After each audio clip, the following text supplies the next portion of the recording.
My name's Michelle Rayleen Leach, and I grew up in Grace Harbor County, but currently living in CQ. So tell me about you're a local artist, and you made this piece right here. And so tell me more about that. I saw an opportunity to submit an art piece for the Mermaid Museum. So I was looking at some of already the creations I created, and I saw this one, and it relates to a lot of the legends that refer to mermaids, or in this case, it's called a sea witch. That's what the title of this piece is. And a lot of legends talk about how when you spot a sea witch, they are found sitting on a rock, putting like feathers or other items in their hair, and sailors often fear them because if you hear them whistle, it means that the weather in the ocean is going to change, sometimes causing like boat wreckage. So that's why the lips are actually in a circle to represent the sounds they make, alerting sailors of them and the weather changing. Oh, okay. And then I attached it to a dream catcher. Originally it was just going to be the mask, but I was weaving this 16-inch dream catcher, and my boyfriend's like, oh, your mask would look really great on top of it. So I put it there, and I was like, wow, that would make it really powerful. And I actually had to send them a message letting them know I need to update my entry because it's going to be a little larger than I thought. Well, it definitely made it a really good, and it's a good marriage of the two. Well, thank you. And so what other type of art do you make? You make clay, and you do dream catchers, and you do... So this one's, I am new to ceramics. So this is just ceramics, dream catcher. I do, just in the past 5 years, have been studying like Aboriginal native form line art. So it's like your classic art you'll see on totem poles. A lot of it is 2D or digital that I do. But to represent other legends, usually the legends I represent in my art is more of the Native American history.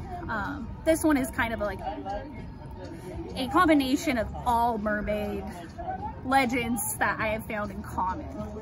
So you also do like digital arts as well? I do digital art. I have an iPad that I use Procreate with, so I have an iPen that I can use.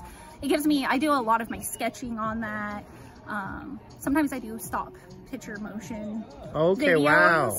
And again, I do it focused on Native American art, so it would be like, I have one that I created about the legend of the Thunderbird. And, I really dabble into a lot of different art. I've painted in acrylic. It's actually funny, 10 years ago I was living on Maui and all I painted was mermaids. And it was in a little bit more of an abstract style. And I actually sold quite a bit on the island there, but I retired from that style, so I don't own any more paintings from that. Yeah. So you have a YouTube or just an Instagram, or? I don't have any social media. This is my first time ever being in a show, partially because I don't do social media. I don't have a smartphone, I have a flip phone. And I don't have access to internet, so it makes it hard to upkeep. But how did you sell your work in Maui? I did vendor booths, actually. So in Maui, there was like 4th Fridays, 1st Fridays, and it was just a big like town celebration. I would set up a table and display my art. People would walk by. And I sold dream catchers there too. And you do sell dream catchers and stuff. That's cool. Yeah, everybody loves dream catchers. I used to have an Etsy shop, but I kind of closed that up with the lack of internet. It makes it hard to run an online shop. Yeah. Yeah, I can see that. And then, so what's your name? If people, again, for when people are, you say your name in the beginning. Yeah, so I usually go by Michelle Rayleen, which is my first and middle name. And so people Google, people can Google that and find stuff about you, if maybe. Probably not. Probably not.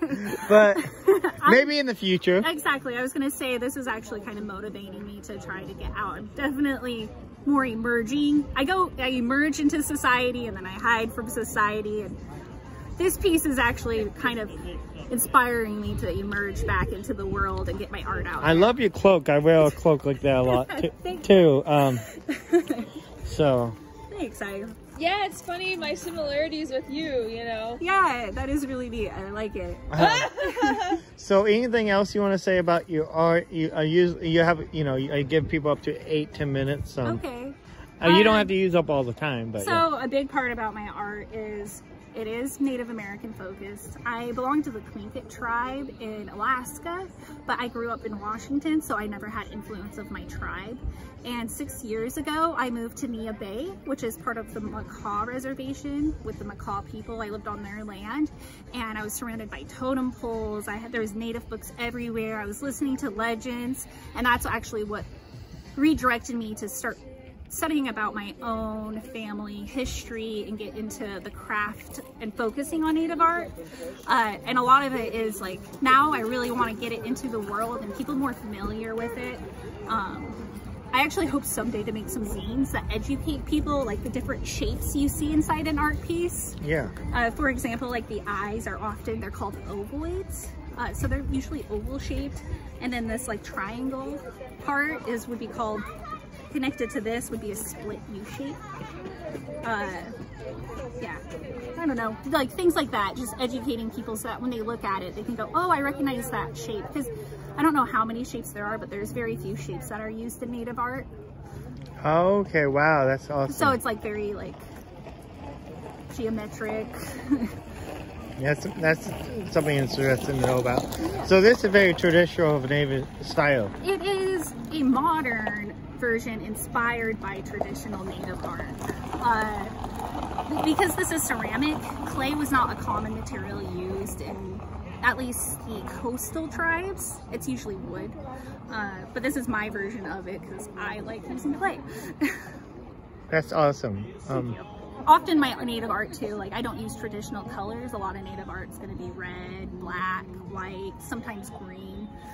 Obviously this is not focused on those colors, but still holds the form. Right. So are you Alaskan and Indian? I am Tlingit, which is an Alaskan tribe.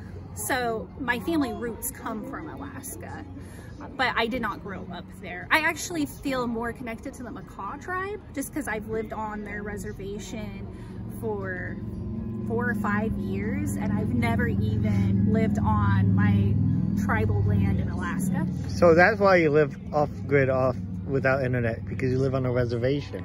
Yeah, I am not living there currently, but that area, it's the most northwest point of Washington. It's what points out, and yeah, there's not that much access to Wi-Fi. You have to go to like the library and stuff.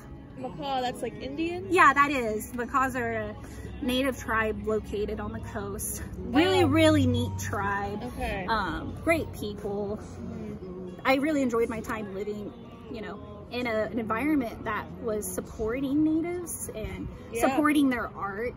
It was quite different. I actually hope I can start getting it out, you know, not just on reservations, but out into the public, like at places like this museum.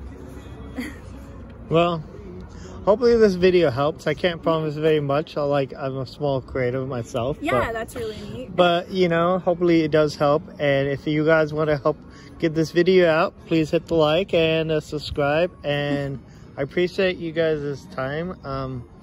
You know. Yeah. So. I mean, I guess if people did want to contact me, which I don't know if people want to, but I have an email. It's melexisquarter@yahoo.com. So it's like quarter, Q-U-A-R-T-E-R. So, yeah. Okay.